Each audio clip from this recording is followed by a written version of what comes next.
Alright mga guys, magandang tanghali. Welcome back to my vlog. Ayan, mga ilang araw ang nakalipas, galing tayo ng Bulacan. Ayan, dahil pesta dun sa amin. Medyo mahaba-haba rin yung tinakbo ko na yon, pero ayos lang at enjoy naman at nagkasama-sama kami magkakapatid. Ayan, sayang nga, medyo kulang pa isang araw para maligo kami sa Norsagaray. Hindi na ako nakaligo sa Norsagaray. Kaya sa may ilog, napakaganda ng ilog doon, lalo't ganito ang panahon.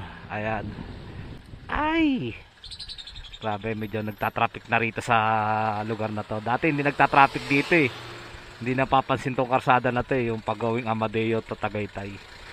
Walang dumadaan dati rito, lahat doon sa rotonda. Ayun, medyo nagkaka-traffic doon. Talagang yung iba naghahanap talaga ng mas mabilis na daan papunta sa Tagaytay, pa Batangas. Ay iba na shortcut. Ayan.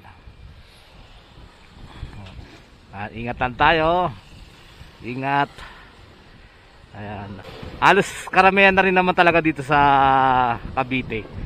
Yung mga gantong daanan dati, hindi to pinapansin, pero ngayon nalalaman na nila, natutuklasan na rin nila na may shortcut pala rito papuntang Tagaytay. O, diba? Alusot na tayo sa isang crossing road. Pag tinagos mo naman to, maitim, second silang. Ayan, may crossing din dyan. Pag kumaliwa kayo papuntang Bacoor, Dasma. Ayan. Pag kumanan kayo, Tagaytay. Yung dulo na ito, yung dulo tinatagos natin. Bali, nanggaling tayo sa amin sa Amadeo. Ang ganda ng panahon.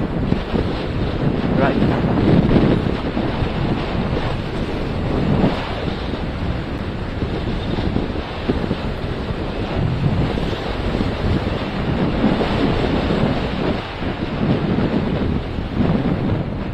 Yan, may minor tayo guys pag mga ganito. Ayan, oh. Kasi minsan may biglang lumulusot. Mahirap yan. Ayan, may mga bikers din.